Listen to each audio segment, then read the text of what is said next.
And welcome to the York County History Center Writers Roundtable. My name is Jamie Kinsley.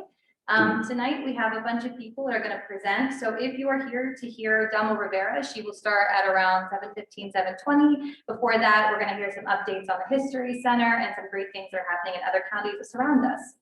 So first thing I want to do is welcome Jim Mcclure, and I have run this for about 3 years, and Jim started this many years before that. But we do have a new member. Her name is Dami Miller. She's going to be up here speaking in a couple of minutes. So let me tell you a little bit more about Dami. She got her bachelor's from Clarion in library science, and then she went and got her master's from the same school with a subfield in archiving and local history. She now works for the local circuit court of appeals for the federal government. And what Jim and I first noticed about her is her impressive work with a Facebook group called the Preserving the History of Newberrytown. So she was the founder, and now they have thousands of members. She was just telling me that they have more members than they have constituents in Newberrytown. So she is doing some great research, getting people connected, sharing stories, and so she's going to be a great member of our team. Another cool thing about Dami is that she is a Civil War reenactor, which is unique because she's a young woman and she'll talk passionately about the importance of inclusivity and also how women have had an underrepresented portrayal in Civil War history. So she's going to be a great member. So first, let me welcome Nicole Smith. Nicole Smith is going to give us some updates on the York County History Center.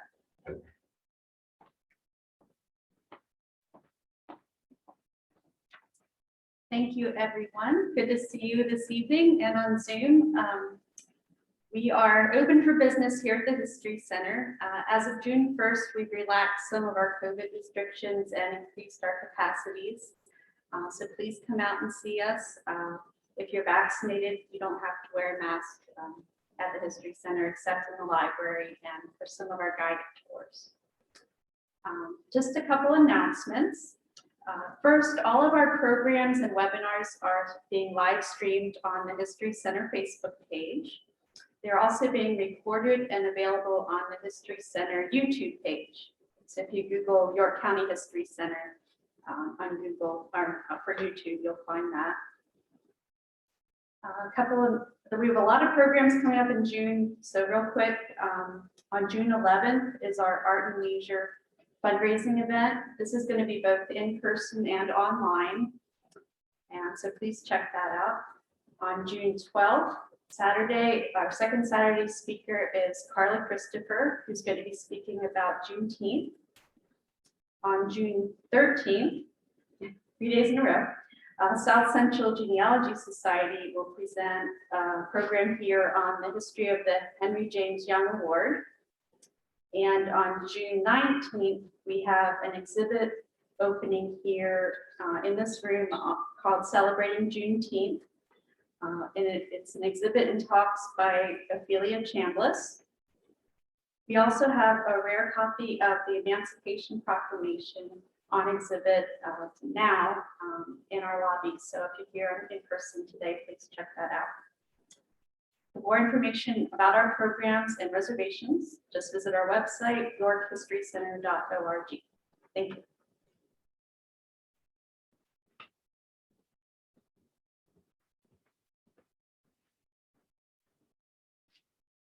Hi everyone, I'm Dami Miller. So happy to be here, and I'm here to introduce Tristan Malazzo, and she is with the Cumberland County Historical Society. And what's interesting about Tristan is she has become the de facto social media guru for the Historical Society. And she's not actually from Cumberland County. So as she's teaching people about the local history, she's learning it. So everybody, please welcome Tristan.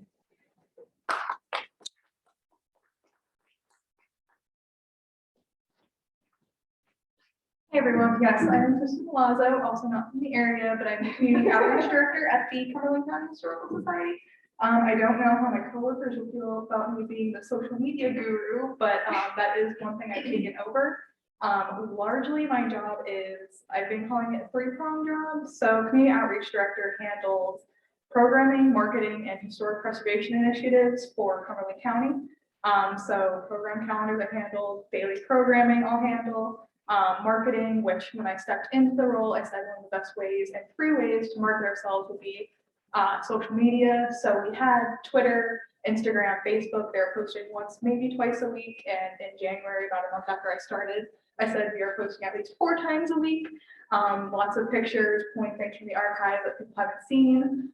One thing that maybe people from York County have also seen too is our 10-minute history talks. So bi-weekly on Thursdays, we go live for roughly 10 minutes. They go anywhere from 8 to about 22 minutes. But we just kind of go around the community. We're doing the ABCs of Cumberland County. So I get somebody from the community to volunteer to talk to us for about 10 minutes. We go live on Facebook. We're getting lots of views on that. And also, like I said, historic preservation is one prong of my job. So Cumberland County has their own register of historic places. So I lead that project. Any scholarships that go along with that, and also our preservation roundtable. And that's where community members get together, talk about their preservation projects happening from basically Shippensburg to Enola. And we'll have plaque dedication ceremonies to go along with that. And largely, so outreach is 2 people at the Historical Society. So under our very large umbrella, we also handle a part-time assistant of mine handles events. So any programs that I say are happening, she helps them actually happen. She handles rentals because we have 3 rental spaces that we rent out, fully booked for the year this year. And also we handle all membership. So getting new members, renewing members, handling the back end paperwork, talking to people, tabling events. So we are our own department, but we're very integrated in other departments. But to kind of follow that theme too, we've been seeing that very big increase in social media. And connecting to not only our county, because that was a problem in the past, but also surrounding counties, because as somebody not from the area, and especially who's interested in Pennsylvania history, I don't see this history stopping at our borders. So just because you cross over into York County or Dauphin County, that doesn't mean it's a hard line in history we're seeing. So I really jumped the gun when I began, and I reached out to a couple of historical societies. First starting with Adams County, we're hoping to get some joint programming for the end of the year. With Adams, York, I believe will be in that, Franklin County, and Cumberland County. So we're just hoping to kind of bring audiences together. So I don't see it, like I said, we're serving our community, but we're serving a larger community in all of Pennsylvania.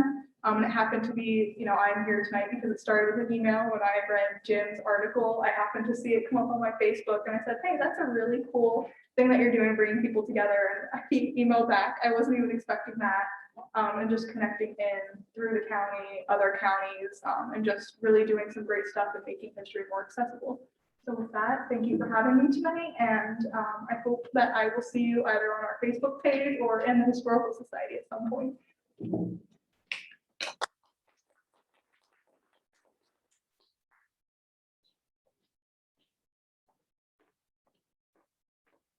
Thanks, Tristan. She's doing some really cool stuff up there.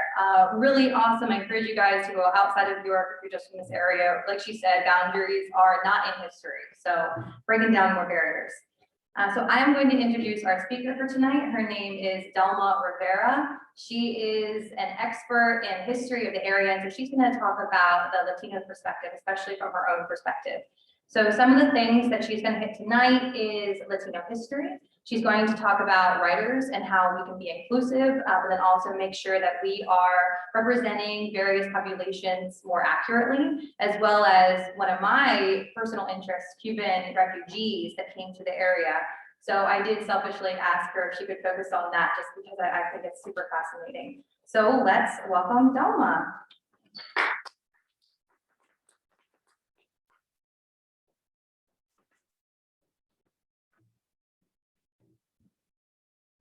Thank you so much, Jamie. And I'm really honored to be here today. Thank you to the York County History Center for hosting the event today, and also for the invitation from Jim Mcclure. I don't think there are many people that are as passionate about the York Latino community as I am, and also the York community, because I've lived here almost my entire life, and I love York City, I love York County. And I think this topic is really important. And I think the fact that I'm invited to share my story is something I'm so passionate about. I really, truly think this is a privilege for me. So we just wanted to start initially just with an overview about the Latino population of York. Most of the York Latino population is still Puerto Rican. Now, we do have many other countries that are now represented here. We do have a very large population from Mexico. We have a large Dominican community as well. And we have people from Ecuador, Honduras, Spain, Colombia. We truly do have individuals from almost all Spanish-speaking countries here.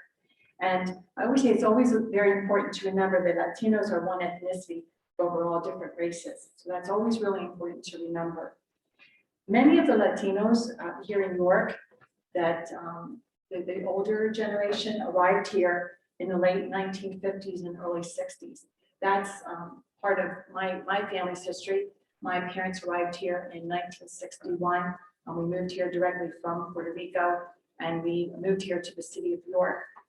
The Mexican community that was here at that time, they were mostly the migrant workers, and many of them were working in the apple orchards in Adams County. Some of them did live here and commuted, but that made up a lot of the Mexican population here at the time. Many of the Puerto Ricans who came here, just like anyone else, they were searching for better job opportunities. And they also joined other family members that may have lived here in York. And it was also a lower cost of living than some of the other areas that Puerto Ricans were traveling to in the mainland, such as Florida, New York, and New Jersey at that time. It was much cheaper here.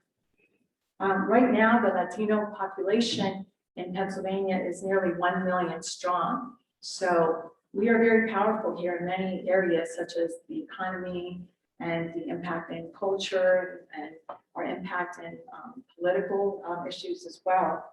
And when you look at York County is number 10 in the number of Latinos. And the Latinos in Pennsylvania tend to be more on the eastern part of the state. We're not sure why that is, but really in Pittsburgh, we do have pockets all around the state, but I don't know if it's because how cold it is in Erie and those areas. We tend to try to stay where it's a little warmer if we can. But Philadelphia leads, then it goes Berks, Lehigh, Lancaster is in number 4, then Northampton, Montgomery, Chester, Bucks, Monroe, and York. And most of the Latinos in York County still do reside in the city of York, but working in my job at Central School District and my friends that also work in education in the other school districts also see that we have a very large population of Latinos. And I'll go into that in a little bit as to why that is also growing. So that is something that we need to address not only in the city, but also in our county suburb schools. And Latinos are the largest minority demographic in America right now.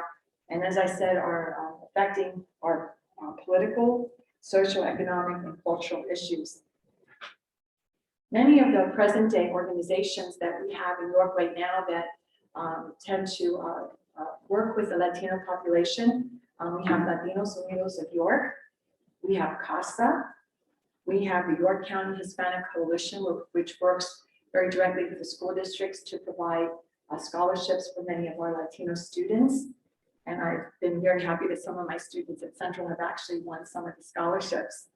And the York YMCA New American Welcome Center assists many Latinos, but not just only Latinos, but also many of the communities in York.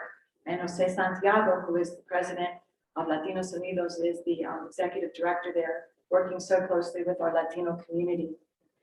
And because of the emerging Latino population here in York, it's really influenced a lot of our culture, that there's many events that you can attend now, which were not available when I was growing up here in York County.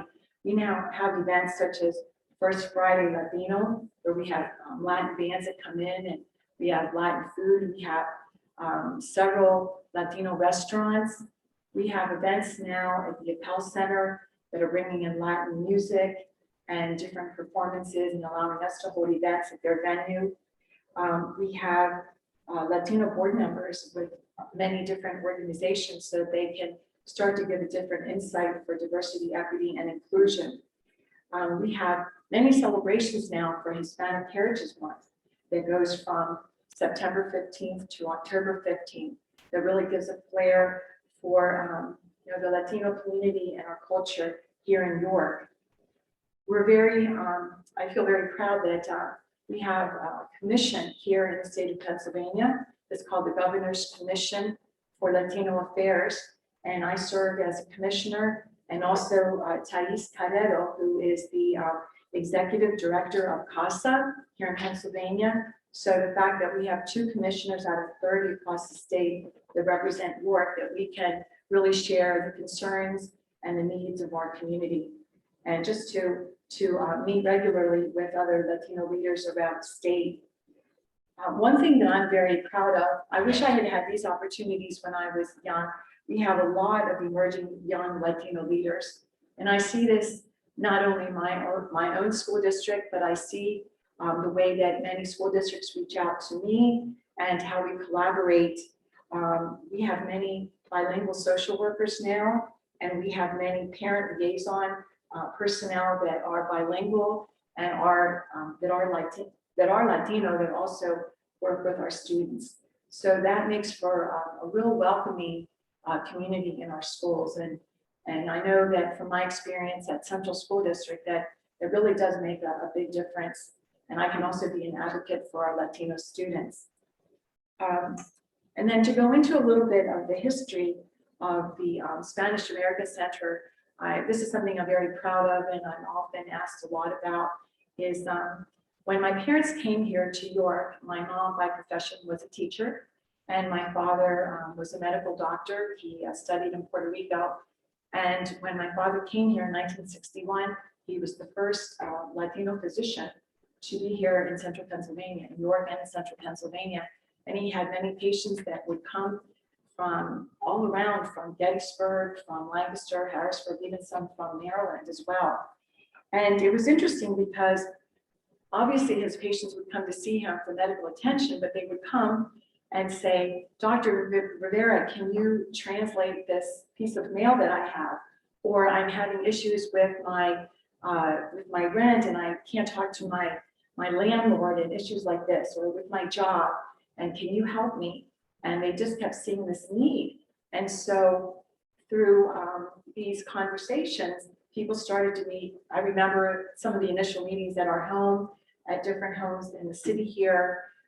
There was much collaboration with established organizations such as Crispus Attucks and the CPC, the Community Progress Council, many meetings, many late night meetings for these people in the community.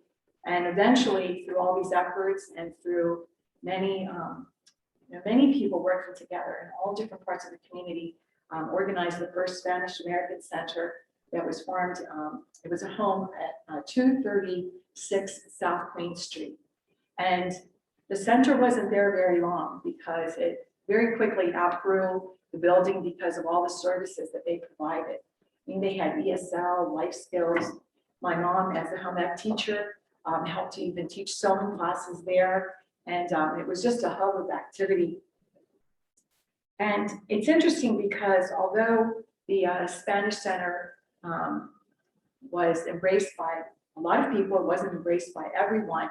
And even when my dad arrived here, he sent out a flyer to his soon-to-be new patients. And when they saw the name Rivera, they said, "We do not want to be treated by a foreign physician."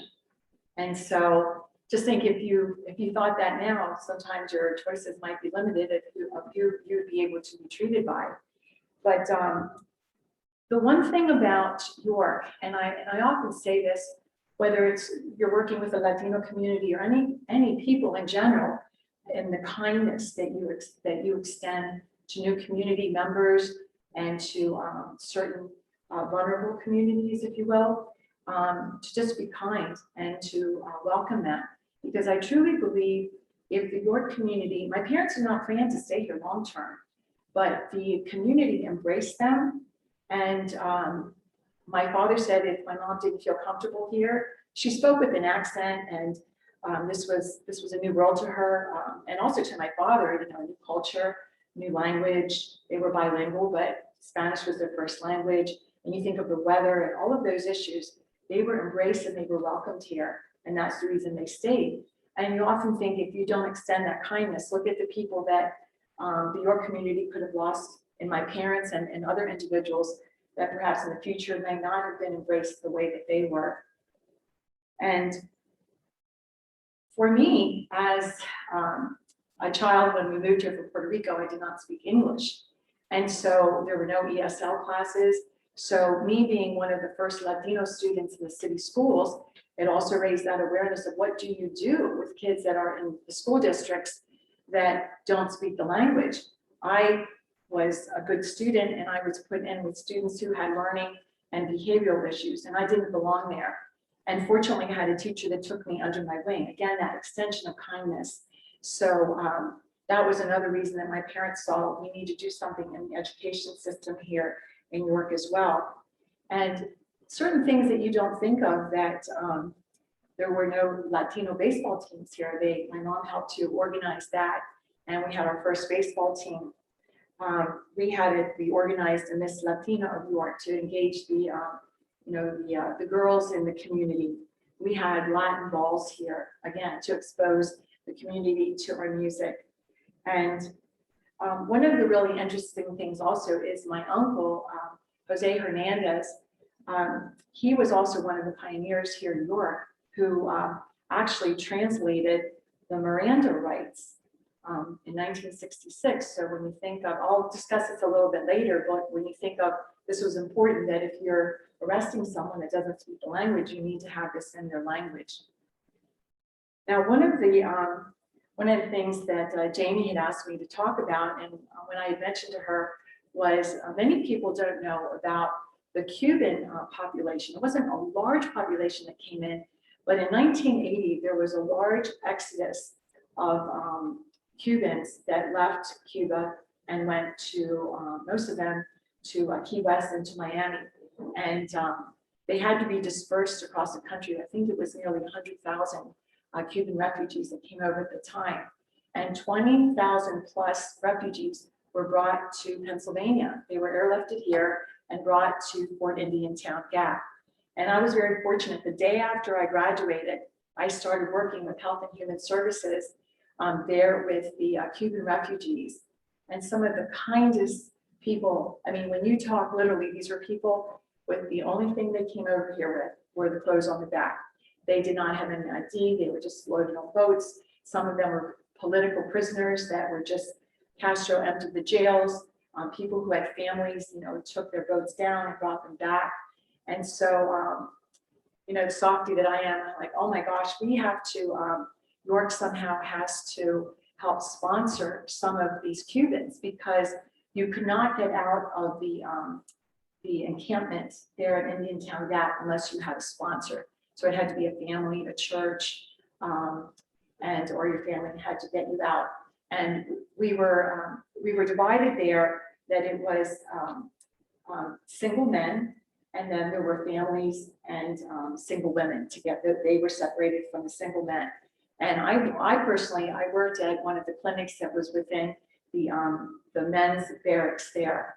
And many of them needed medical care. They had not received good medical care. And, they were very frightened, very lonely, coming here to the States, not knowing what was going to happen. And there were several encampments around the country. And then as winter came, we were not going to be able to have the Cubans there at Fort Indian Town Gap. So they were going to consolidate everyone that had not been sponsored yet to Fort Chaffee, Arkansas. And many of them were concerned. And that's when I really, stepped it up to try to get sponsors here in York. And Cristo Salvador Church, the Spanish Catholic Church here in York, Father Pistoni really worked with me, and we got several Cuban men sponsored here in York. One of them was a very gifted artist. You may have seen some of his portraits around. His name was Juan Sabori, and he would paint portraits around York. And he's still in central Pennsylvania. So I'm hoping as we reach out and continue to do history that I can get his recorded history as well. One of the other things that I was even doing a little bit of research before I did my presentation. There wasn't a lot that I found online about when the Cubans actually came here. I have a lot of my own photos and I kept a diary of during this time. And the Cubans that were here were getting very restless because they didn't know what their future was going to be here in the United States. And not everyone there, but there were some riots that broke out at Indiantown Gap, and I know I was in the middle of that, and it was very dangerous. And both military police and some of the Cubans there were injured, and then that kind of revved everything up. So we had to get people out of here. So that's something to really look up and to see what happened with the Cubans here in Pennsylvania. And especially because a lot of the people that are tuning in and people that are here today are part of the Writers Roundtable, and how to write about Latino population and how to write about my people and our culture, so that you can be aware of maybe some of the do's and don'ts about this. I wanted to share, there's a book that was written in 2000 that's called The Story of Civil Rights in York, Pennsylvania, a 250-year interpretive history. And I have to say, this was a start for us because many people know about the civil rights unrest that we had here, and but not too many people know, how did this impact or what was the influence that the Latino community had in this. And one of the things that is maybe I critiqued it, being Latina, is that we were not portrayed either on the front or the back cover. And I thought, oh my gosh. And so again, this is going back to 2000.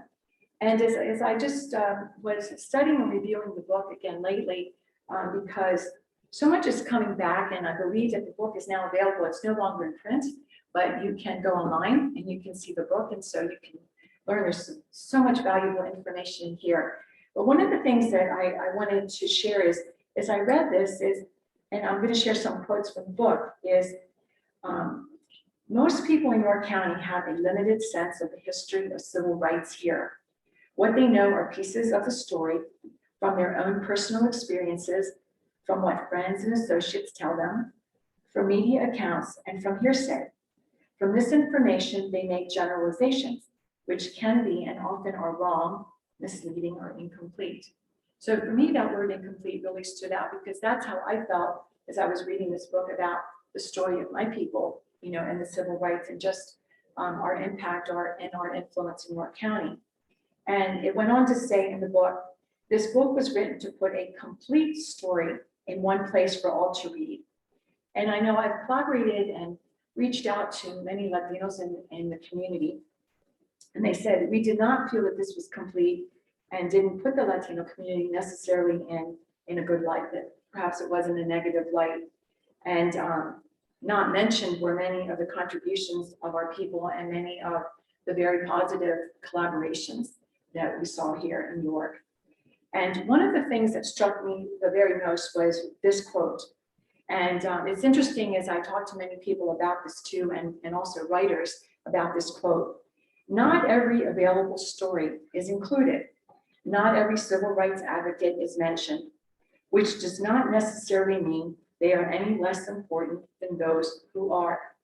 So speaking specifically about our Latino community, we have felt by not mentioning them, or how is the decision made to either include or exclude certain people in our community, that it can almost be seen as a slap in the face. Like someone outside of our community is deciding, well, this is more worthy to be included versus this person's quote or this leader.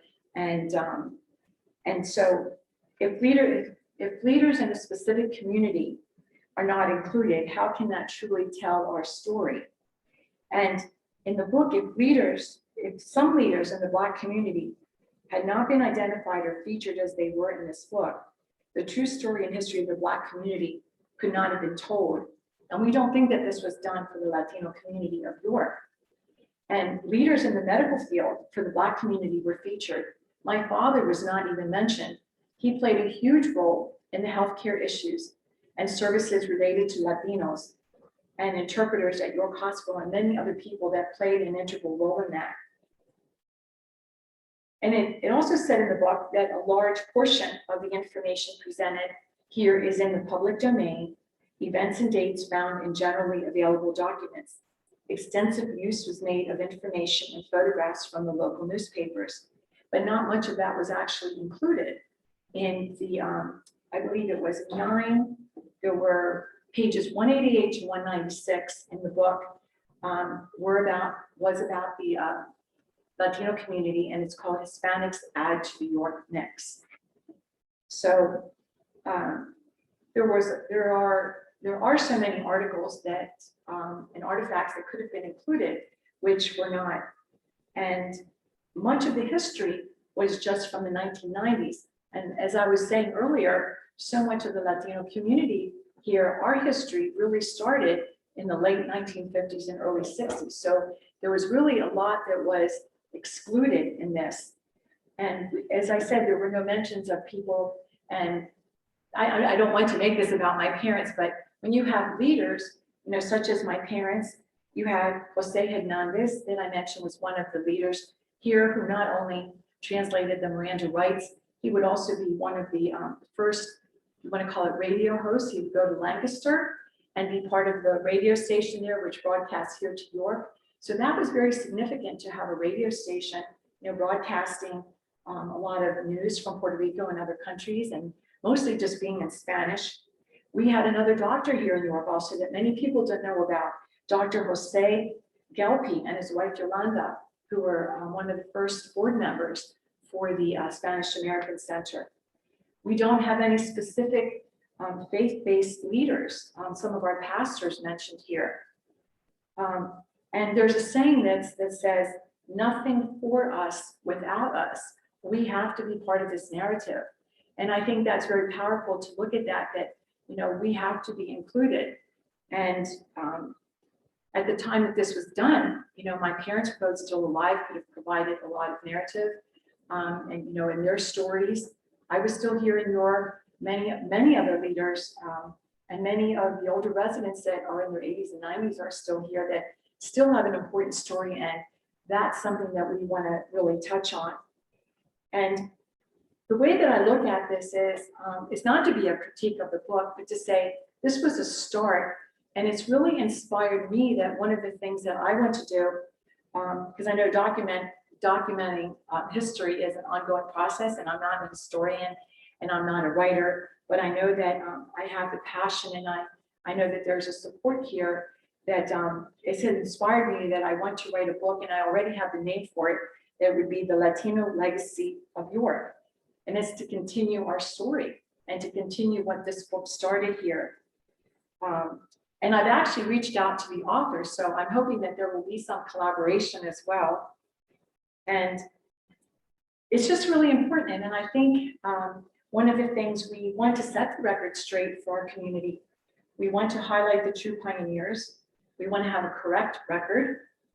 And as I said, we want to have a sequel to this book. We want many sources used to rectify something that may not be accurate or not complete. And especially the elders, we really want our elders, they're the ones that have the story to really share. And we have many other Latinos on board ready to be part of my book. And Abe Amoros, who was the first Latino on city council and also the youngest, who is really interviewed in this book and has a lot of wonderful quotes, has already agreed to be part of this book and to collaborate with me. And we just really want to put truth to power. And as I said, it can't be about us without us. And one of the other things, if I can just add to that, this is something that our Latino community is just, it's a beautiful community here. It's so diverse, and I've always been very proud, to share my story and to let others know, to not just know my personal story, but I think it's important that we always open ourselves up to want to learn about other people and to learn about other cultures, other food. I've often felt that through my exposure to being brought up in a bilingual household and to being around wonderful people and people of such diverse backgrounds that I can help to educate others. Ever since I was a little girl, like I would take ethnic food to my elementary school and share that, and take my bilingual dog, you know, to school and just share a lot of, you know, what was my Latino experience, you know, to my friends. The current day problems, many of the issues, you know, in our society are things that are ongoing and can be the same issue, but just a, you know, a little bit different. COVID-19, I think, was yet another example of the disparity in the Latino community, because health disparities have always been an issue with vulnerable communities, and the Latino community was disproportionately affected by this pandemic. And many people asked, you know, why was that? And many of the jobs that Latinos had didn't allow these workers to work from home, a privilege that many of us had. They were working in food processing plants, so they had to be there. Many of them eventually did shut down for a while, but that's where much of the COVID spread among our community. And social distancing wasn't always possible in those positions. Initially, there was a lack of information in the language.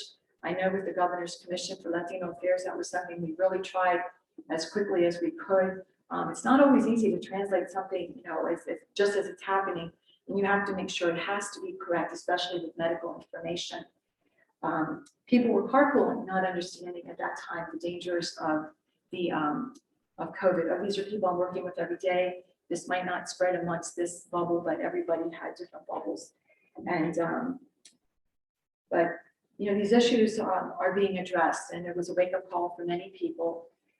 One thing that I'm very proud of, that in 2019, the Pennsylvania Hispanic Health Summit was held in New York. This was the second summit, and this really put York on the map as far as Hispanic health issues. And it really identified the need for bigger and better partnerships between the private and the public sector. And one of the results of this was that Aetna and WellSpan created a community outreach program.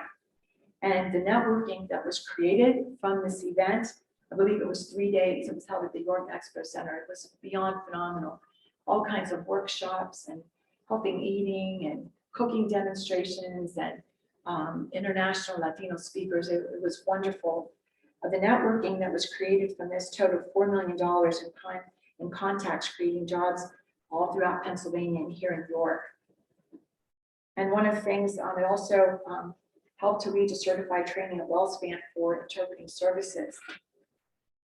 Some of the other ongoing issues that we've had post-Hurricane Maria, that we had many Puerto Ricans that came to the mainland after the devastation. And Pennsylvania was one of the states that welcomed the most Puerto Ricans. The states that saw most of the influx was Florida, New Jersey, New York, and Pennsylvania. So I have to say what our school districts did and incorporating these students and really working with them was beyond incredible, in what we did for housing. And I'm just very proud of how our state worked with Pennsylvania. And being someone that works at Central School District, you know, education is a really important piece.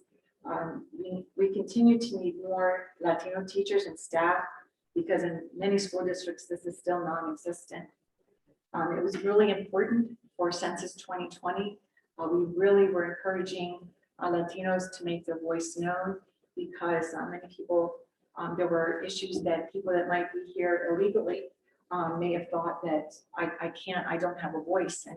And so we were really trying to get out the word that it is important for you to be recorded in the census, so that we get those funds to provide the services that are needed for the Latino community. We still have issues with immigration. Obviously, that's always in the forefront in the news. One of the really good things is that there's been a real interest in genealogy, just as, you know, we want to learn about ourselves.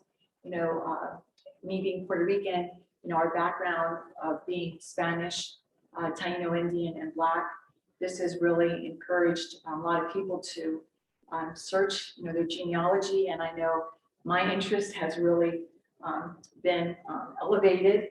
And being here at the York County History Center, I'm also proud to be on the board of directors and knowing that it has become very important for our community. I'm very proud of this, that to document and to be scanning all this information so that it's not lost.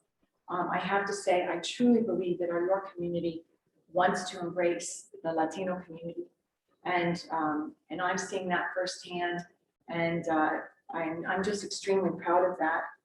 And obviously, there's still a lot of work that has to be done.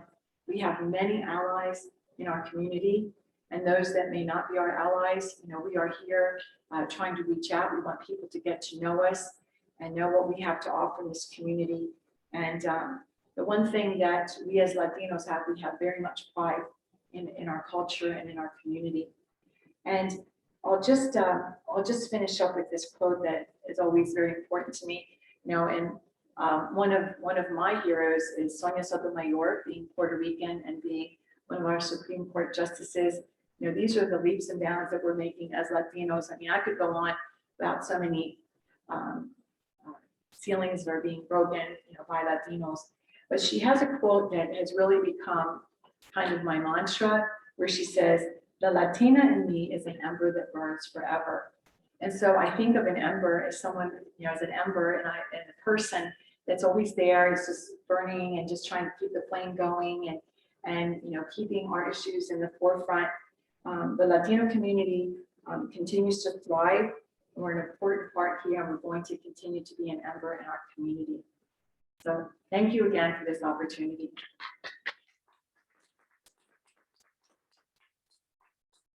To join you up here to ask Okay. a question with the mic here. I'm not sure if anybody can hear me at home. So one thing that can be slightly intimidating for someone is to talk about race and ethnicity, especially if it's someone who's not from their own culture. So for me as a white person talking about the Latino population, what are some things, especially words, that we should use? So for example, could you explain the difference between an Hispanic versus a Latino versus a Spanish person? And then as well as the difference between an illegal immigrant versus undocumented worker. In other words, how should we write? Because as you said that wonderful quote about don't write for us, right? If you don't If it's include not us. about us, if it's for us, it has to be about us. Right, yeah, exactly. Well, I think for me, the word intent is very important. It's always the intent with which you approach someone and the way that you ask them a question. Because if you ask me something about Puerto Rico, or you can always tell, and it doesn't even have to be issues about culture or race. When someone has the intent that you want to have courageous conversations, and you just want to truly learn about someone. And often people will preface and say, "This might be a stupid question, but I really don't know. I want to find out. Can you share this with me?" And I think that is really key, the intent with which you approach someone. And you can always tell, I think you get that gut feeling about someone and their intent with you. And it can be very confusing when you have the different terms like Latina or Hispanic, and now the term Latinx. And it really depends on the person. Like for me specifically, being old fashioned and being older, because in our culture, for example, you can, if you're a female, you're called Latina, and it's feminine with an A. And if you're a male, it's Latino with an O. And then if it's both sexes, then it's OS. But for me, Latinx, it's a term that I have trouble saying. It just doesn't fit me. Maybe it's my age, I'm not sure. But for everybody, it's really different. So the best thing to do is, what do you prefer that I call you? Latina, Hispanic, Spanish? And there's no set rule, but often it's, for example, there's another word too that specifically for Puerto Ricans, we are called Boricuas. And that's a term that's just used specifically for people from Puerto Rico. It's just kind of a slang term that we use. And, "Oh, you're Boricua," I mean, you're from Puerto Rico. And so people, sometimes you can say you're Spanish if you're specifically from Spain. And if you're Latina, can be that you're from South America. So it just really depends what you want to be called. And also, many people are ignorant to the fact that Puerto Ricans are Americans. And it actually took Hurricane Maria for many people to know as they were coming to our schools. Some people had asked, oh, do they have to show documentation or any kind of immigration forms? No.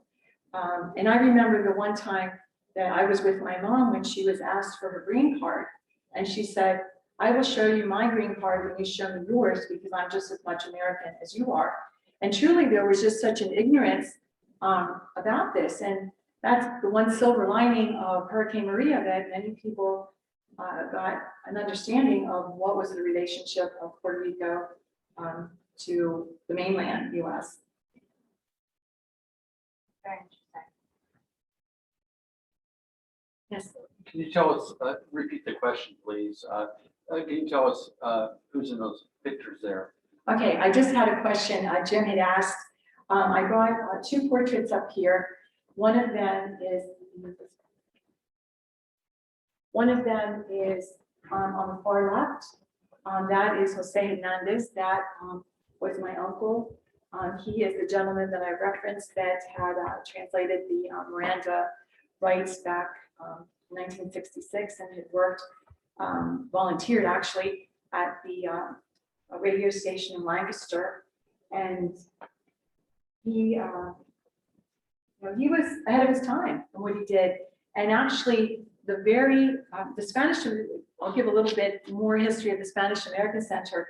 First, we were at the address at South Queen Street, then we moved to Princess Street. And then as the large Spanish center closed, it moved across the street and actually was given the name of the Centro Hispano Jose Hernandez. So it was named after him because of all the work as really one of the first leaders, like putting himself out there. And then next to him are the pictures of my parents, Dr. and Mrs. Edwin and Delma Rivera. So three of the real leaders, in the community. And of course, they were not the only ones, but you often need people to spearhead, efforts in a community. And, many of the services that they provided were things that they did not need, but they saw the need in the community and worked very hard. And I'm very proud and get a little very touched by looking at their portraits here and the fact that we're here at the History Center speaking about them, because all three of them were very humble people that would be proud to know that they have a legacy here in New York, and also that the work is still continuing in our community. Could you talk more about so you are very interested in your family history and genealogy, and a lot of our viewers here that attended tonight and then also at home are also interested. And you said earlier how you wish that there would be just more time in the day to write down the histories of people that are elderly in our community, because eventually they'll be lost, and thinking about your family and how we could have interviewed them more. And so people who are interested in their own families, what can they do to begin that process of documenting their family history so they don't lose it with the next generation? Well, I think it's important if you have any kind of family reunions where Latino culture is very family oriented, is when you're with your family, we have our cell phones now, just record, start recording. And also I know the York County History Center has been having different sessions. So obviously during the pandemic, we weren't able to do it, but to bring things into scan. One of the things we want to do at the new History Center, the steam plant, is to have a booth that you can go in and actually tell your story. And so, scan your photographs. I know one of our local historians often says, we're one flood or one fire away from losing so much history. And so that's really important, scan your photos, interview your family members, take the 23andMe test, to find about your own genealogy. I think the fact that we have an opportunity to join in on all of these Zoom meetings or come in person now to continue learning and seeing how we can document that. I know myself, I'm continuing you know, to learn so much of how to do this and the process, and even writing a book, and allowing certain things that you read to inspire you. Like, I'm inspired by this book. And even though there's things that I would like to add, this is an inspiration. So I think there's many ways that we can do that. Yes, tell about the early days of Latinos, particularly with Jose Hernandez, who I believe was your first, and then your parents came and they were in North York, and then the Avenues. Talk about those early days. Well, when, as far as like how they ended up here, Yeah, yes, Well- where they lived. yeah, many people were like, how in the world did your family from Puerto Rico end up here? And it was interesting because my father, as I mentioned, was a physician, and he had done his residency at the Harrisburg Hospital. That's where I was born. And then we moved back to Puerto Rico. And my dad apparently had left a lasting impression on some of the people that he met here. And there was a physician on Madison Avenue, 518 Madison Avenue, Dr. Samuel Sissel, who was selling his practice. There had been a family tragedy, and they were moving. And so my parents thought, oh my gosh, what an opportunity. My dad was able to buy the building, the practice, the equipment, like everything. Not too many doctors at that time would have that opportunity. And so their initial plan was only to be here for 2 years. And again, it goes back to the way they were embraced here. And as this practice grew and they saw the needs of the community. And it was interesting for us because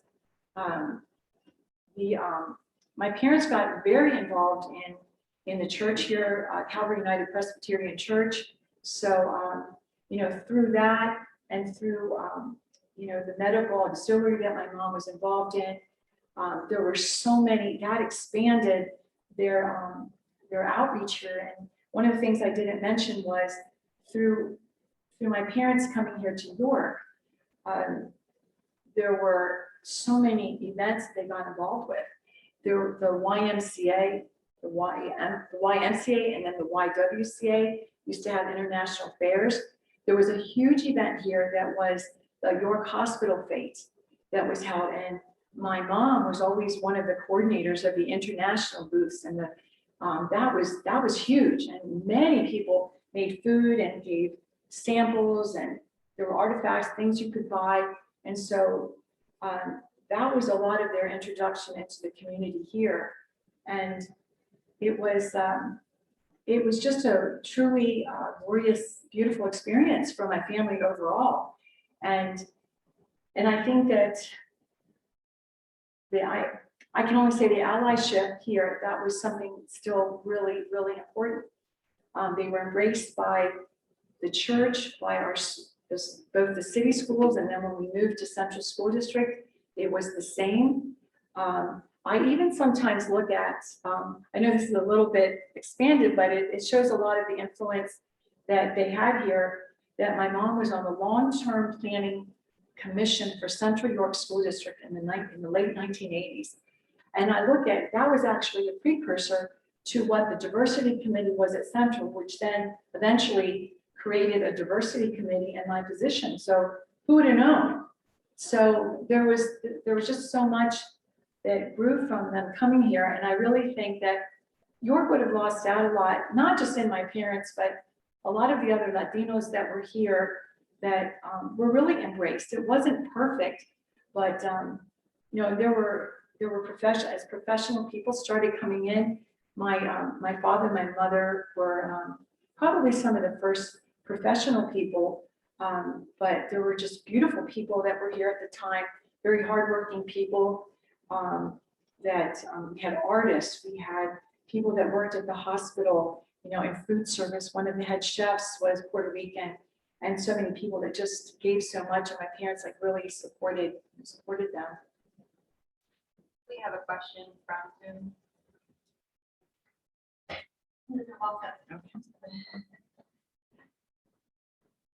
Just a couple comments on Zoom. One's from Jose Santiago, who says it's awesome that you're speaking this evening. And then another comment that from someone that knows Father Stoneman, who he says is still living in Lancaster, and he's hoping maybe you could go and interview him someday Well, see, that's what I'm talking about. These are people like this. Father Pisoni played such an integral role in the Cuban refugees that got relocated here and what he did for Cristo Salvador Church. We had Asbury Lutheran Church also at that time had, was Reverend Cordova, had another church there. We've had Pentecostal churches. We've had many churches. And that's been a real important part of our York community as well. And you said there was even a comment from Jose Santiago. This is another family that has been in York for a long, long time. And we want to interview them and get his parents' story as well. We want to, if you could tell us, because I don't think this is on video anywhere, tell us the Lassa fever story. You know, I think it's important to document that. Yes, this is really quite interesting. Repeat the question, please.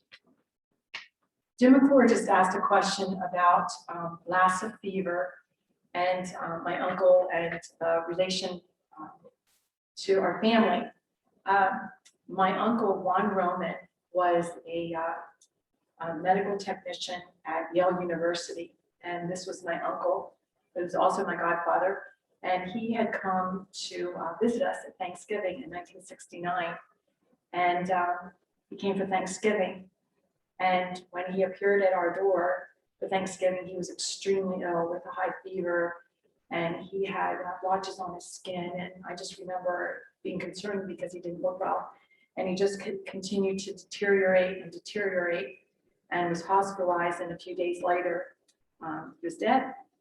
And working at Yale, he never worked directly with Lassa fever, Lassa virus.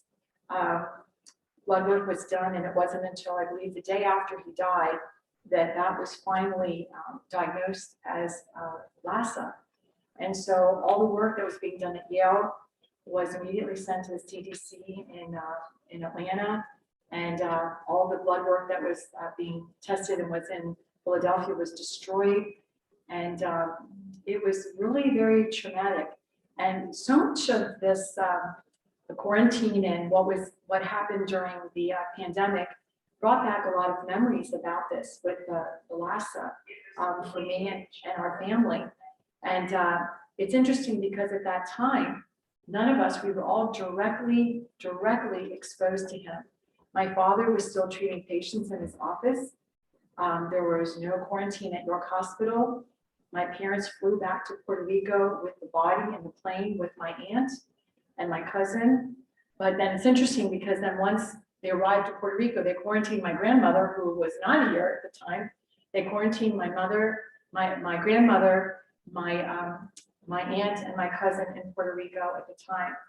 And so it wasn't until Joan Concilio happened to purchase a book, I believe, at a flea market, and saw the book is just called Fever, and she read about this, and they talk about that there was a connection between Lassa and York, and no one knew, she did not know what the connection was, and put it out on social media. And I was contacted, and I said, oh my gosh, this is my family. And it was interesting because there was never a face or name to my uncle until Joan and Jim Mcclure had an interest in this. And sometimes people have asked me, do you think, they would just say, a lab technician from Yale University died. They never would say his name. There was not a story behind. Now there is, because if you look this up, you'll see photos, you'll see a story about him, you'll see photos of my aunt. And so that's, again, like this storytelling, how important this is. And many people would say, oh my gosh, I never heard, about this Lassa virus and how this impacted York. And sometimes we wonder, was there not much about this because it was a Latino who died of this? I don't know. But it's interesting because, this is another connection to a very, very dangerous virus that had a York connection and a connection to our family. Speaking of family, Nisi just made a comment. And she said, since our parents were so involved in the community, it appears you have followed in their footsteps. What do you think they would say to you today? Well, I think I had said a little bit earlier that my parents and my uncle Jose, they would have been very humbled by this. And I think this interest in our history and telling the correct story, they would have been very proud that if they played any small part in making York a better place, I think that they would have been very touched by this. And the York community, many people are aware that it's been nearly 2 years now that the 200 block of East Princess Street was dedicated to my parents because that's where the Spanish American Center was and where the CASA offices are right now. They would have been so humble, and my mom always felt embarrassed and said that, you know, I was trying to be her public relations person, but I always felt very proud of them because it's not easy to put yourself out there all the time, and you can expose yourself to critics, but they felt that it was important to help the Latino community, and I think they would be very proud and very humbled. And I feel proud to have their legacy. One final round of applause for Delma.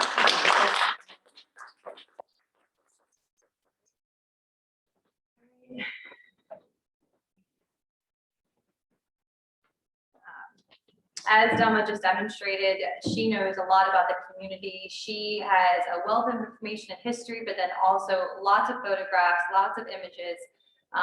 And if you have any questions, I'm sure she would love if you reached out to her. She's on Facebook, as well as many other leaders in the Latino community.